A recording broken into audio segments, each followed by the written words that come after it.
반갑습니다. 저는 이제 군종 목사라고 하고요. 우리 이은일 목사님께서 소개해 주신 대로 저를 좋아해 주셔서 불렀겠죠. 그래서 안 좋아하면 안 불렀을 텐데.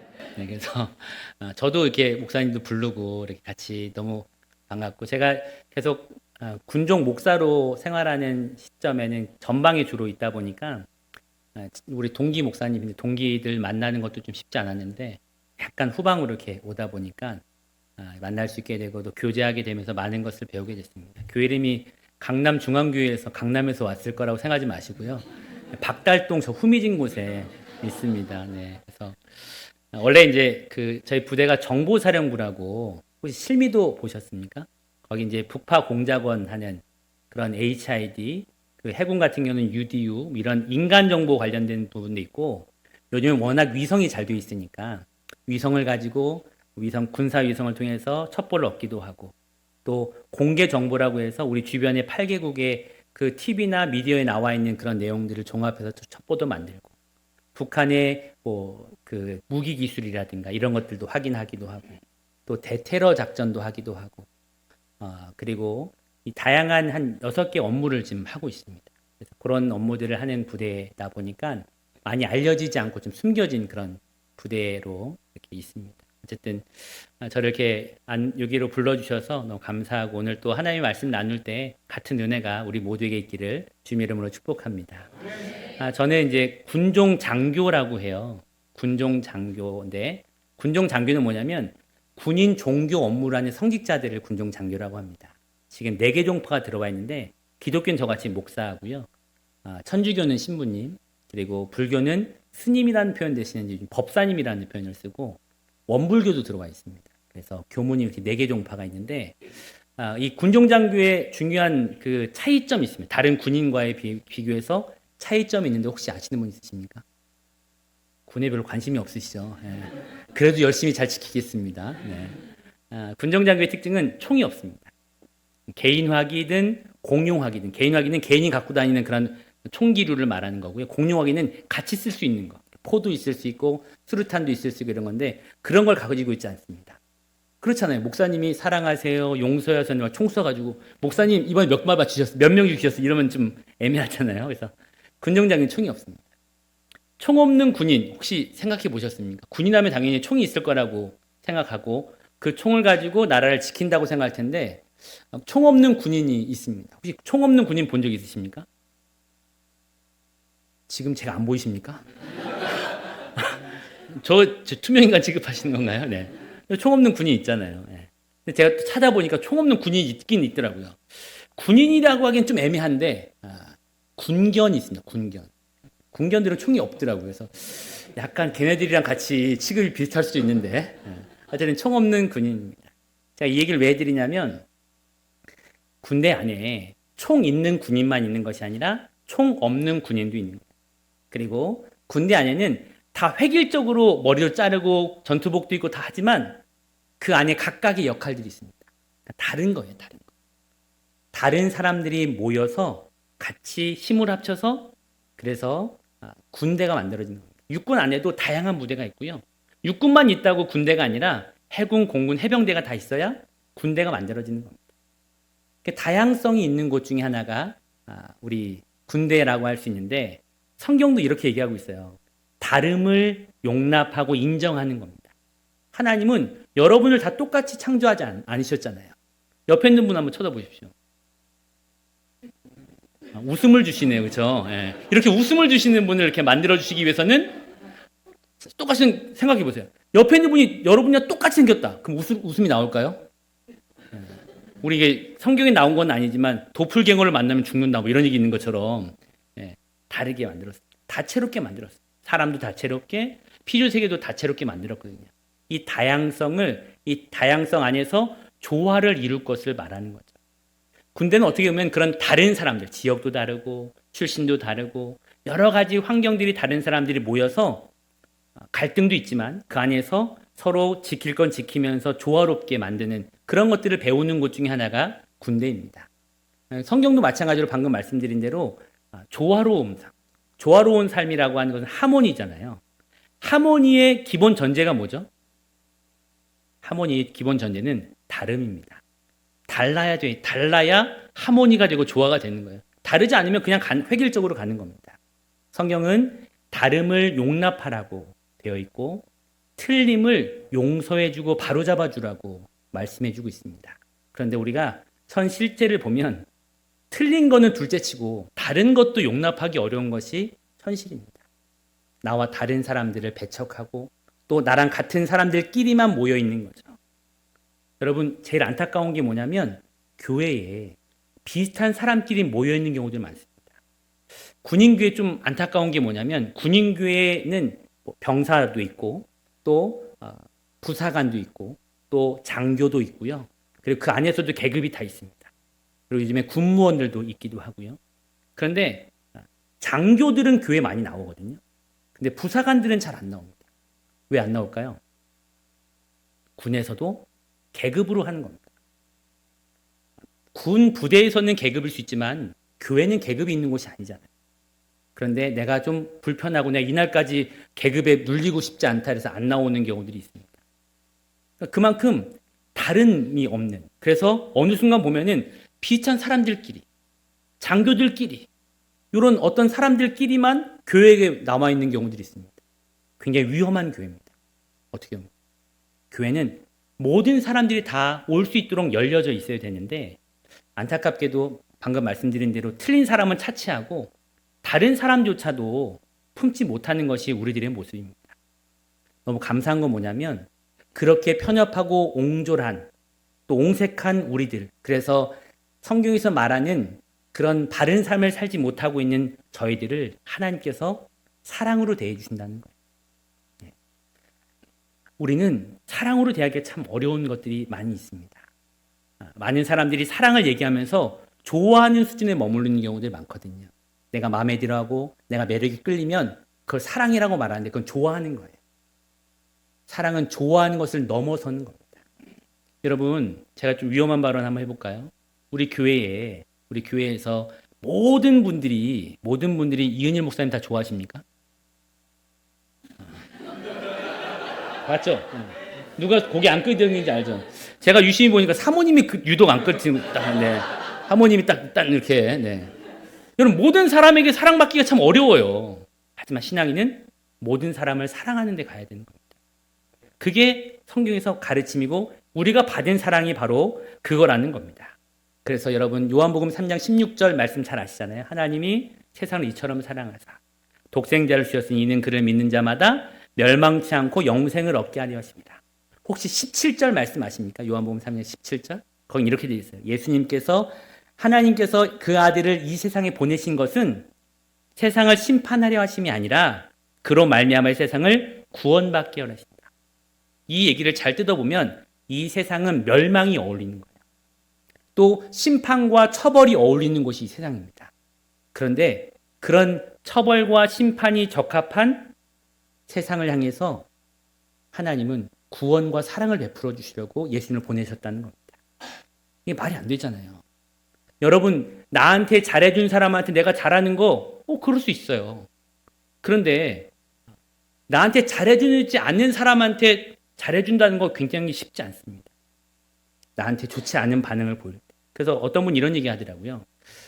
악을 악으로 갚는 거. 그러니까 내가 피해를 입었어요. 그럼 피해 입은 것에 대해 손해 입은 것에 대해서 그대로 갚아주는 거. 이게 악을 악으로 갚는 거잖아요. 이 악을 악으로 갚는 거를 뭐라고 하냐면 동물적이라는 겁니다. 동물들은 내가 피해를 입거나 혹시 공격을 받을 것 같으면 본능적으로 방어하면서 공격을 하는 거죠. 그런데 선을 선으로 갚는 건 뭐냐면 인간적이라는 겁니다. 인간이라 하면 내가 좋은 거 받으면 좋은 거를 되돌려 줄 수 있는 정도가 그런 모습이 인간적이라는 거예요. 그러면 또 다시 조합을 해보면 선을 악으로 갚는 경우들이 있습니다. 선을 악으로 갚는 경우를 뭐라고 그럴까요? 악마적입니다. 악마적인 거. 근데 반대로 하나가 남았죠. 악을 선으로 갚는 건 뭐라고 그럴까요? 이게 하나님적입니다. 하나님은 악함을, 죄악을, 하나님이 만드신 피조세계를 망가뜨린 인간이잖아요. 악을 올려드린 거잖아요. 괴롭게 하는, 하나님이 가장 싫어하시는 그 죄를 올려드린 인간에게 대해서 사랑으로 대해주셨다는 거예요. 선하게 대해주셨다는 겁니다. 우리가 그 놀라운 사랑을 받았어요. 그 사랑을 오늘 본문이 최고의 사랑, 이보다 더 큰 사랑이 없다라고 이렇게 이야기해주고 있는데, 일단 여러분, 이보다 더 큰 사랑은 없다는 최고급, 최상급이거든요. 최고의 사랑이라고 보통 명명되고 있는데, 여러분, 친구를 위하여 자기 목숨을 버리는 사랑 혹시 본 적 있으십니까?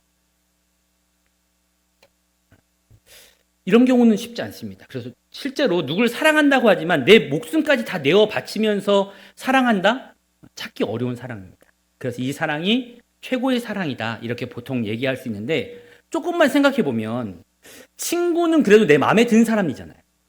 내 마음에 들고 내가 좋아하는 사람을 위해서 기꺼이 희생하는 경우들은 종종 있지 않겠습니까?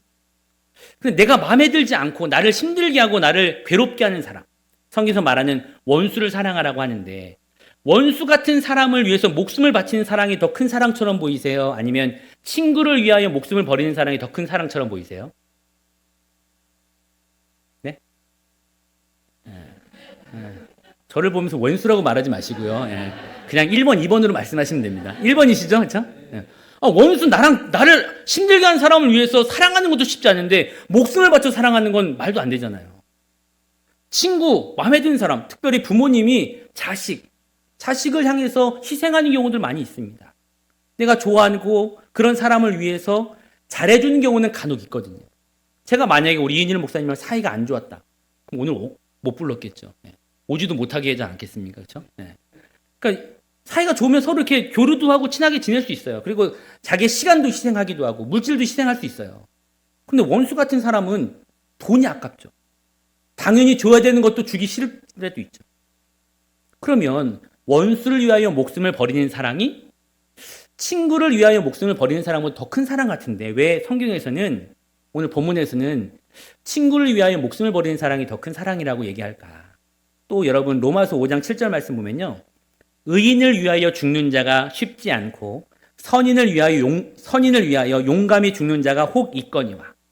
착한 사람을 위해서, 의인을 위해서 목숨을 바치는 경우들이 정말 많지 않은데 그래도 혹 있다는 거예요. 간혹 있다는 겁니다. 그런 경우가 별로 없다는 거죠. 그런데 악인, 나쁜 사람을 위해서, 나를 괴롭게 하는 사람을 위해서 목숨을 바친다? 이거는 찾기 어려운 사랑입니다. 이게 오히려 더 큰 사랑처럼 보일 수 있습니다. 여러분, 만약에 반대로 여러분들을 괴롭히고 속상하게 만드는 그 사람이 안 좋은 일이 벌어졌어요. 그럼 어떤 마음 드시겠어요? 다 저랑 같은 생각이잖아요. 그렇죠? 다 쓰레기 같은 생각들 갖고 있고, 그렇죠? 너무 고소하다. 하나님 역시 살아계시는구나. 뭐 이런 것들 생각하지 않겠습니까? 그런 어려운 당할 때, 너무 안타깝다. 나를 괴롭게 했지만 너무 슬프다. 이런 마음 가지신 분 있습니까? 대답하기도 싫은 거잖아요, 지금. 그렇죠? 그 정도로 하고 싶지 않습니다. 근데 여러분, 군인들이 착한 사람만 보호해 주나요? 군대를, 죄송하지만 군발이라고 욕하고 군대를 비판하고 군대 이상하다고 얘기하는 사람들도 군대는 다 지켜주잖아요. 별로 감흥이 없으시네요. 여러분들이 감흥이 없어도 지켜줍니다. 우리 군대는. 근데 보통 안 좋게 하는 것도 이렇게 지켜준다는 건 되게 쉽지 않거든요. 어떻게 보면 아깝게 느껴질 수 있습니다. 그러면 방금 설명드린 대로 친구를 위해서 목숨을 버리는 것보다 원수를 위해서, 원수 같은 사람을 위해서 목숨을 버리는 것이 더 큰 사랑처럼 보이는데, 왜 예수님은 친구를 위하여 목숨을 버리는 사랑이 더 크다고 말씀하셨을까? 이 최고의 사랑에는 두 가지 단계가 있습니다. 첫 번째는요, 친구처럼 여기는 것. 원수를 위해서 목숨을 바치는 사랑은요, 그 사람을 누구로 보는 거예요? 계속 원수로 보는 겁니다.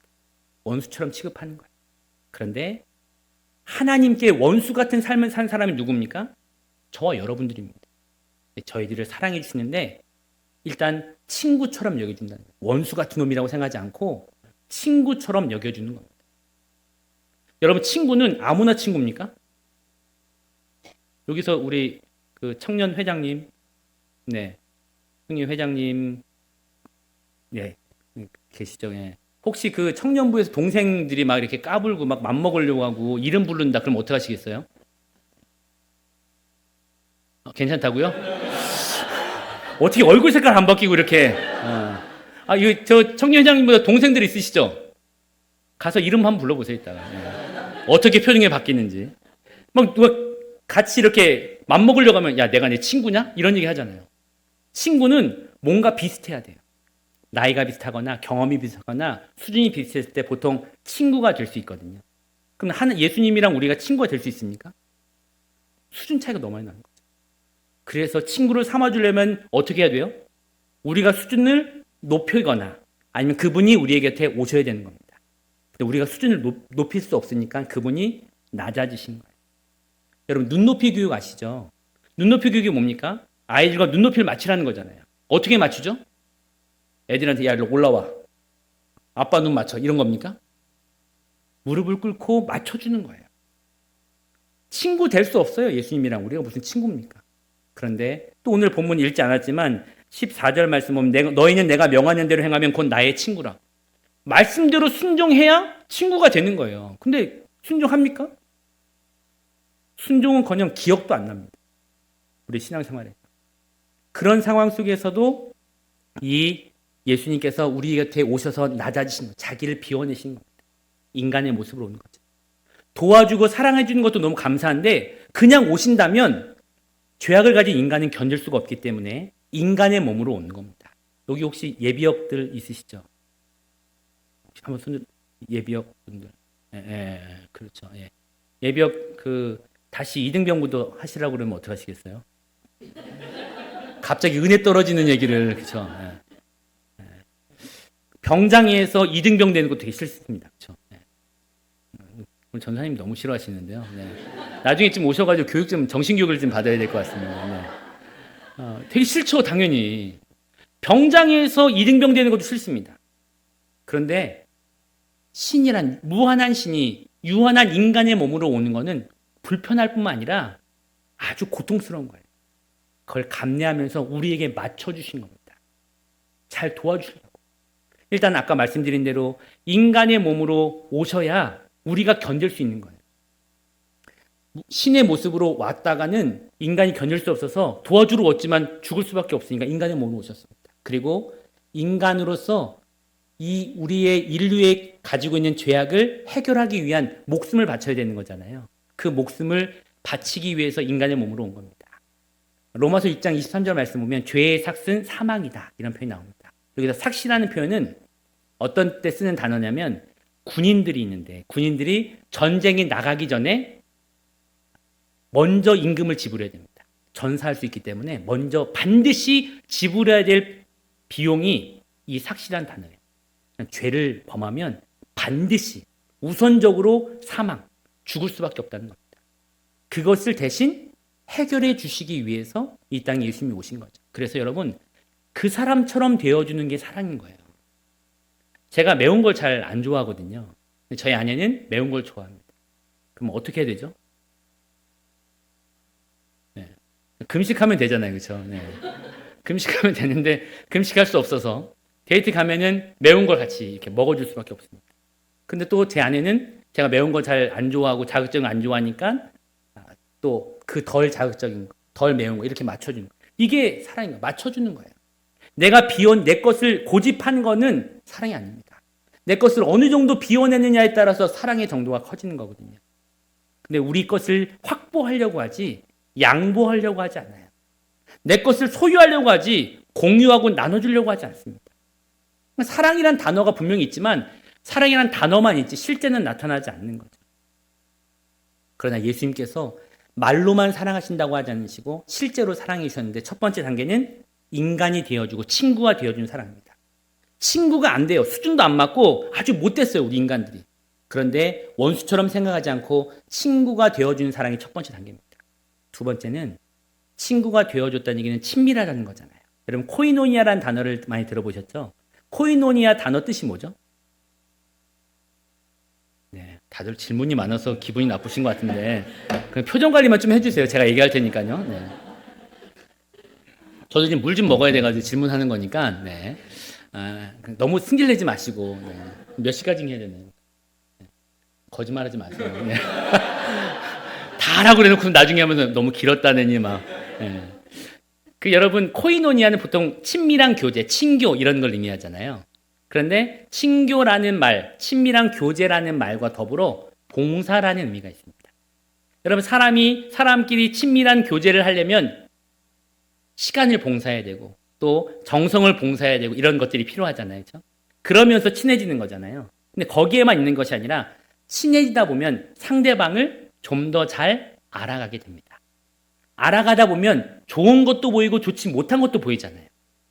그때 좋지 못한 것을 또 혹은 부족한 것을 채워주는 헌신과 봉사가 이어지는 것까지가 코이노니아예요. 단순히 친하게 지내고 나랑 잘 맞네 뭐 이런 것들 하면서 끼리끼리 모이는 그게 친교가 아니고요. 그렇게 만나게 하신, 그렇게 뭉쳐주신 하나님의 목적대로 그들과 건강하고 행복한 관계를 유지할 뿐 아니라 그 관계 속에서 상대방이 겪고 있는 어려움들과 괴로움들을 내가 알았다면 그것을 기꺼이 봉사하는 것까지가 코이노니아입니다. 사랑이에요. 사랑하기 때문에 친해지는 거고, 사랑하기 때문에 봉사도 해주는 거고, 사랑하기 때문에 부족한 걸 채워주는 겁니다. 근데 인간에게 가장 부족한 게 뭡니까? 죄악이라고 하는 거죠. 스스로 해결할 수 없습니다. 그래서 예수님께서 친히 목숨을 바쳐주는 사랑을 베풀어 주신 거예요. 알고만 그치는 게 아니라 그냥 힘들구나, 인간 멸망하게 생겼구나, 잘 가, 죽어 뭐 이렇게 한 게 아니라 그런 상황 속에서 오히려 인간의 문제를 해결하기 위해서 이 땅에 오시고 십자가에 못 박혀 죽으시는 사랑을 베풀어 주셨다는 겁니다.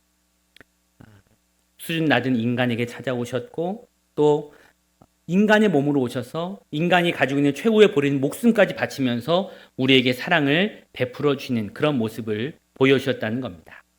여러분, 이 사랑이 우리 가까운 사람들만이 아니라 우리 주변 사람들에게 펼쳐져야 됩니다. 오늘 제목이 지붕 없는 교회잖아요.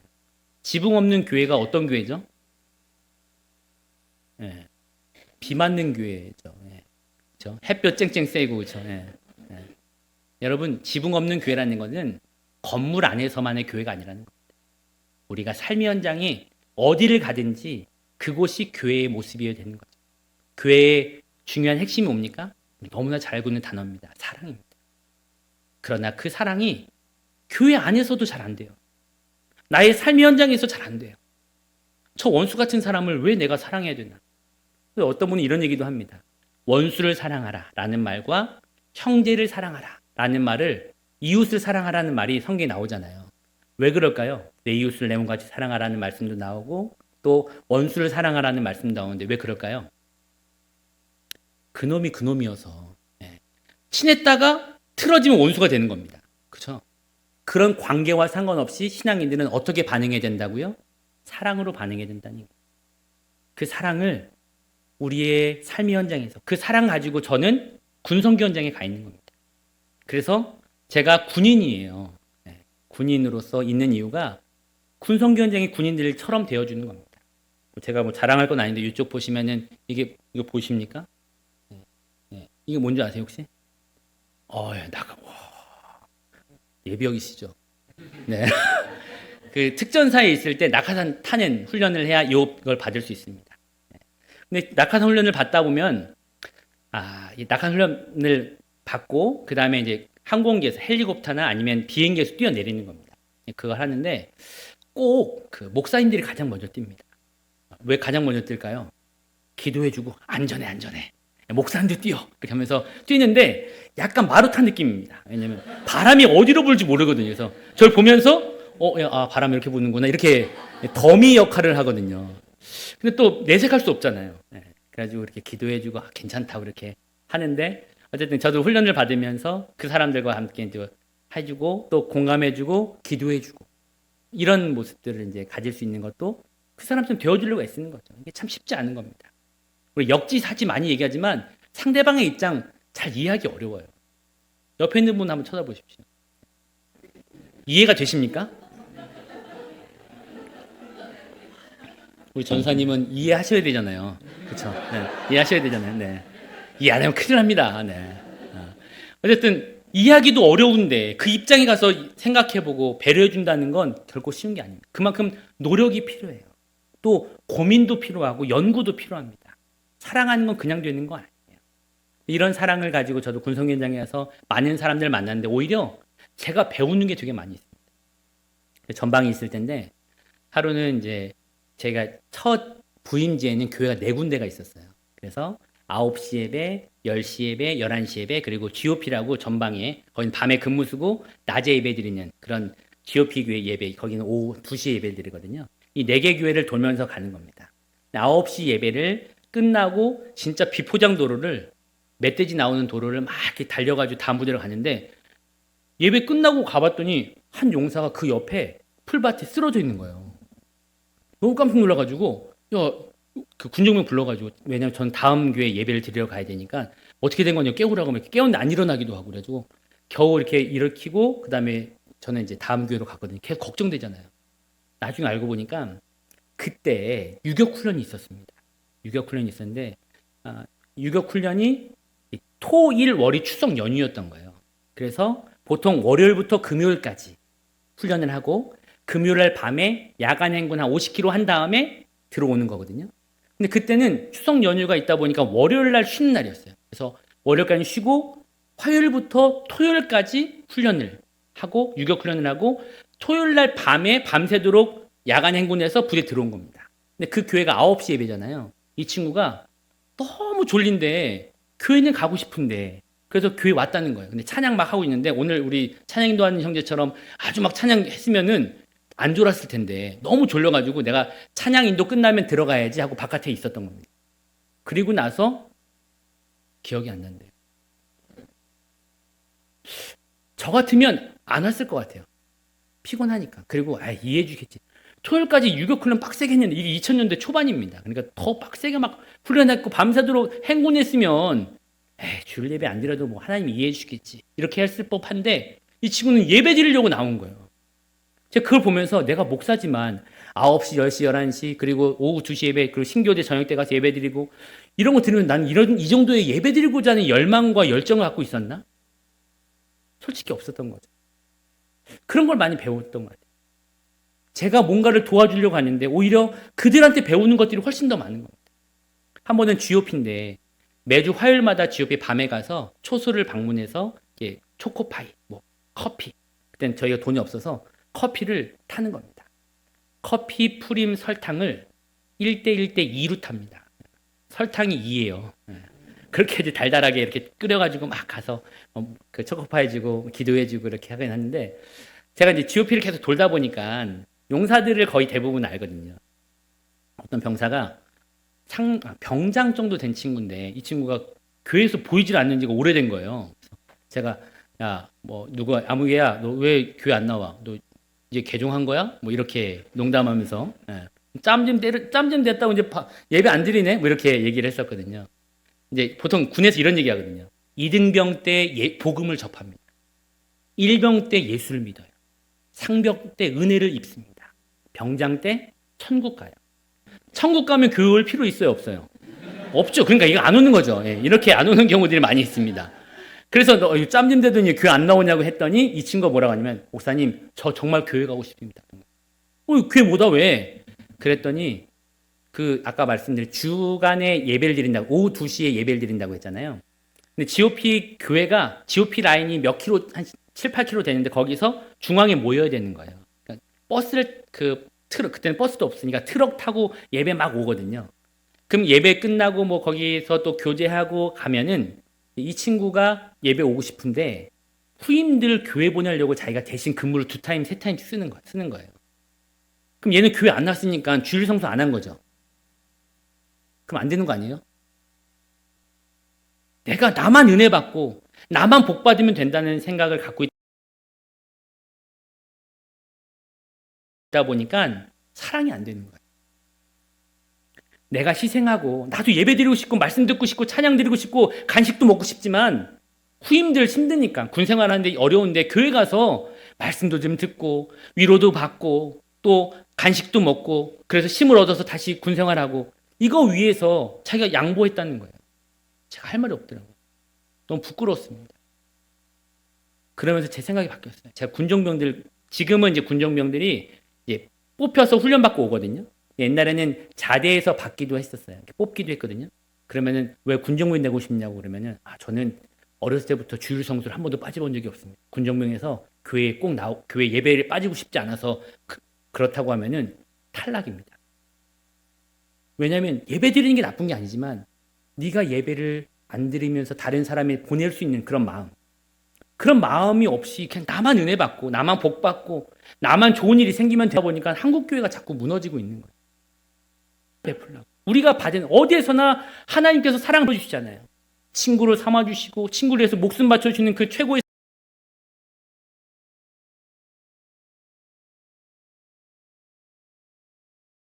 사랑을 베풀어 주셨는데 받는 거에만 익숙하다 보니까 나누고 베푸는 것은 소홀한 경우들이 많고 어떻게든 움켜쥐고 소유하려고 하는 그런 모습 속에서 결국 한국 교회는 끼리끼리만 모이고 한국 교회는 그냥 이 상태로만 가 있는 겁니다. 그리고 안타까운 거는 제가 군선교 하면서 좀 마음이 아픈 거는 군선교 황금 어장이라고 하거든요.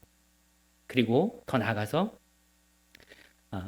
군에 있는 장병들이 나중에 뭐 국회의원도 될 수 있고 장관도 될 수 있고 대통령도 될 수 있고 그러니까 이 사람들한테 잘해줘야 된다. 예수 믿어야 된다. 이렇게 많이 얘기합니다. 처음에는 그게 그럴듯했습니다. 그런데 그게 너무나 이기적인 거죠.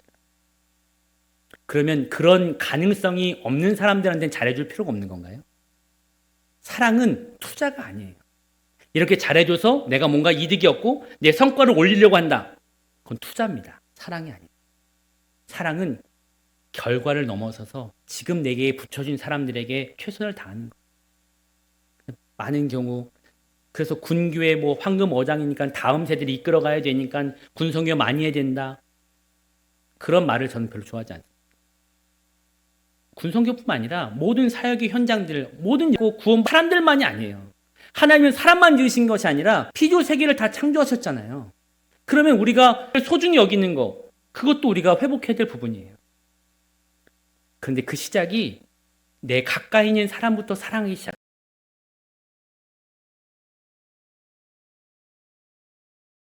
시작합니다.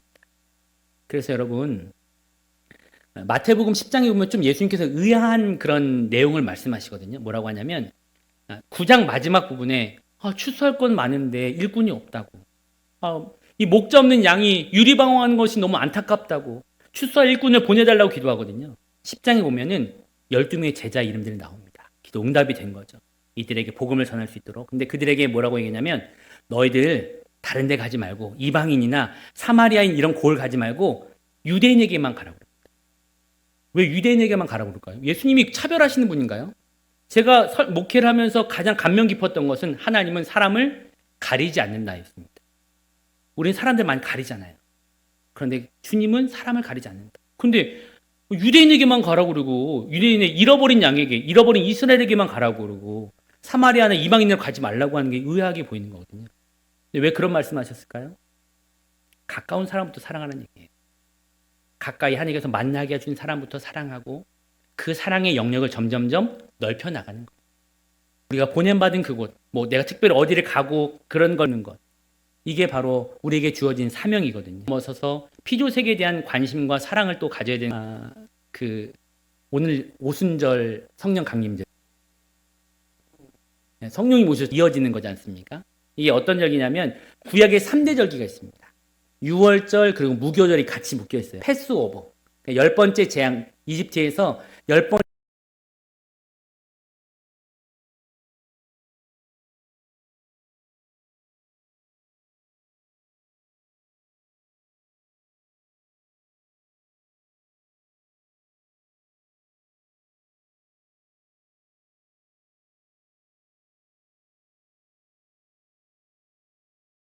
번째 재앙이 장자가 죽는 거였잖아요. 그렇죠? 근데 문설주 어린 양을 바르고 피비를 발라서 그 재앙이 넘어갔다. 6월이잖아요. 그 재앙을 저주를 받고 나서 바로가 풀어주죠. 빨리 도망가야 되다 보니까 떡을 발효시킬 만한 시간이 없는 겁니다. 그래서 그냥 구워가지고 뭐 인도의 난처럼 구워가지고 바로 나온 거죠. 그래서 효소가 들어가지 않는 빵을 먹었다 해서 무교병, 그 절기가 무교절입니다. 출애굽과 관련된 절기가 6월절 무교절이 같이 묶여 있어요. 두 번째는 77절 혹은 오순절. 왜냐하면 77에 뭐예요? 좀 잘 힘듭니까? 77로 77에 49잖아요, 그렇죠? 49 그 다음 날이 50번째 날에서 오순절. 우리가 초순, 중순 할 때 그 순자가 열순자입니다. 오순절. 그리고 이 절기를 초실절이라고도 합니다. 그리고 세 번째 절기는 초막절, 장막절. 이렇게 해서 초막을 치면서 광야의 생활을 생각하는 건데 그때도 농경사회와 많이 관련되어 있습니다. 근데 여러분 초실절이에요. 칠칠절이라고 하는 절기가. 그러면 초실절은 처음 열매가 익으면 그걸 바치는 거거든요. 그러면 여러분 북쪽 지역과 남쪽 지역의 처음 익은 시점이 다르겠죠. 각각 알아서 지켰습니다. 알아서 지키다가 국가 절기로 세우는 거죠. 국가 절기를 하면서 다 동일한 날 해야 된다. 그래서 동일한 날 하기 위해서 6월절 무교절 지난 다음에 50일째 되는 날 이거는 다 같이 한다. 여러분 일단 안식일도 그렇고 만 쉬어야 됩니다. 좋을까요? 안 좋을까요? 네, 저 쉬고 싶은데 네. 쉬는 날이 있으면 좋잖아요. 여러분 쉬는 날이 있어서 좋은 사람은요. 그리고 일하지 노동을 쉬어도 얻는 사람에게는 그날 쉬면 못 먹습니다. 가진 절기다. 와 일주일간 쉰다.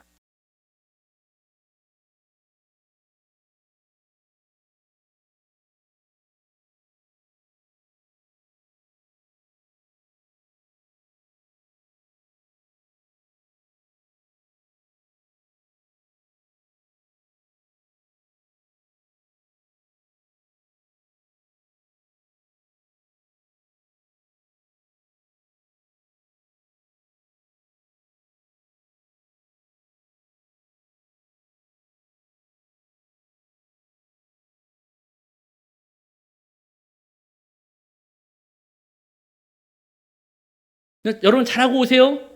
특별히 내가 일주일 동안 쉬게끔 해주는 거요. 이걸로 그치면 안 돼요. 여러분 그 누가복음 18장에도 보면은 바리새인과 세리의 기도가 나오거든요. 바리새인이 뭐라고 하냐면 제가 일주일에 2번씩 금식합니다. 이스라엘 사람들은요 1년에 딱 한 번만 금식하면 됩니다. 대속죄일 날. 이 사람이 일주일에 2번씩 금식한다는 얘기는 이 사람은 먹고 사는 사람이라는 얘기예요. 맨날 굶는 사람들은 금식할 수가 없어요. 부유한 사람과 가난한 사람이 있는 거예요. 그런데 가진 사람만 땅을 가지고 처음 열매를 수확하는 그 사람만 절기를 지킬 수 있었다면 이제는 국가절기로 바꾸면서 모든 사람들이 다 즐길 수 있게끔 하는 거죠. 그런데 그것을 다 함께 즐겨라라고 말하기만 한 것이 아니라 가진 사람이 가지지 못한 사람에게 생계를 책임져주고 그 기간 동안이라도 그리고 재물을 드려야 되잖아요. 재물을 드리려면은 지금 먹고 살기도 빠듯한데 어떻게 재물을 드려요? 어떻게 해야 되죠? 그들에게 그것도 주는 겁니다. 그럼 여러분들이 자신의 재물, 자기가 번 돈을 나눠줄 수 있는 사람은 누구한테 나눠줄 수 있죠? 일단 저한테는 안 나눠줄 거잖아요, 그렇죠? 네. 저한테 안 주실 거잖아요, 그렇죠? 네. 누구한테 주실 거예요? 우리 전사님 사례비 받아서 누구한테 나눠줄 수 있어요? 뭐 고민하세요. 사모님 옆에 계신데. 이게 뭐 얘기해. 네. 가족들한테 나눠줄 수 있습니다. 가족들한테. 저희 이제 안양페이를 쓰고 있거든요. 근데 저는 쓴 적이 없고, 저희 둘째 딸한테 주거든요. 그럼 저한테 쓴 게 오잖아요. 그러면, 이게 너무 많이 먹습니다, 이거. 네, 그래가지고, 그만 먹어라. 뭐 이렇게 기다리게 하는데. 그런데 그 아이에게 밥값을 제공해 주는 거는 가족이기 때문에 그런 거죠. 그러면 그 사람들에게 공휴일날 이 절기에 쉴 수 있게끔 해주고 그날에 일하지 않아도 먹을 수 있는 생계를 책임져 주고 또 재물을 바칠 수 있도록 돈을 주고 혹은 그 재물을 준다라고 하는 것은 누구로 생각하는 거예요? 가족이라고 생각하는 거예요.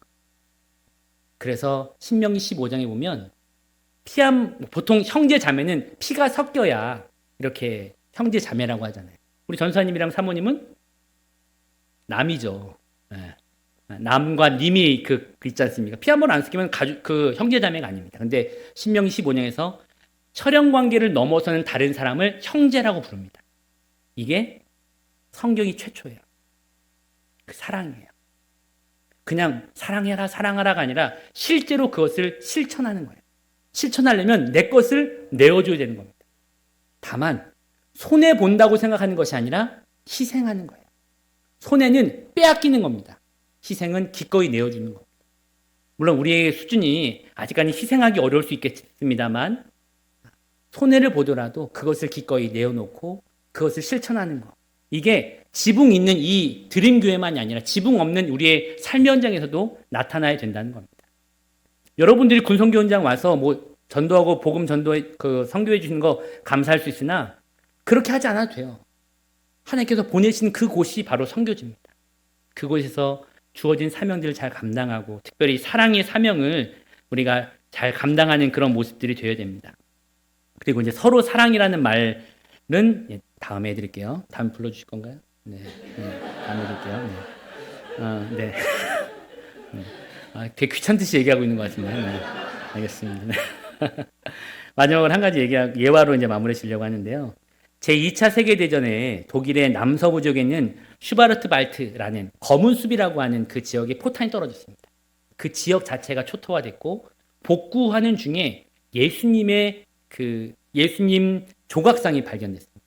근데 조각상이 이제 다 깨지진 않고 팔 두 개가 없는 거예요. 그런데 그걸 잘 닦아가지고 올려놨습니다. 그리고 그 아래다가 뭐라고 적어놨냐면 주님께서 우리들의 팔을 필요로 하십니다. 그분께서는 우리의 팔을 통해 모든 인류가 사랑을 베풀기를 원합니다. 당신의 팔을 빌려주십시오.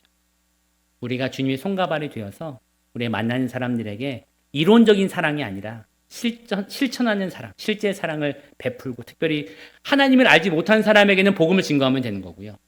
전도하는 거고 선교하는 거고 가난하고 부족한 사람들에게는 나눠주고 도와주면 되는 거고요. 다른 사람에게는 존중하고 배려하면 되는 거고요. 부모님과 어른에게는 공경하고 효도하면 되는 겁니다. 사람마다 표현되는 사랑의 방식들은 다를 수 있지만 그 기본 정신인 사랑의 원리를 가지고 하나님께서 보내주신 이 삶의 현장에서 하나님 나라를 이루어 가시고 또 건강한 그런 세상을 만들어 가는데 일익을 감당하는 우리 믿음의 사람들 다 되시길 예수님의 이름으로 축원합니다. 기도하겠습니다. 사랑의 하나님 아버지, 최고의 사랑 없이는 회복 불능이라는 최악의 상태에 있는 우리들입니다.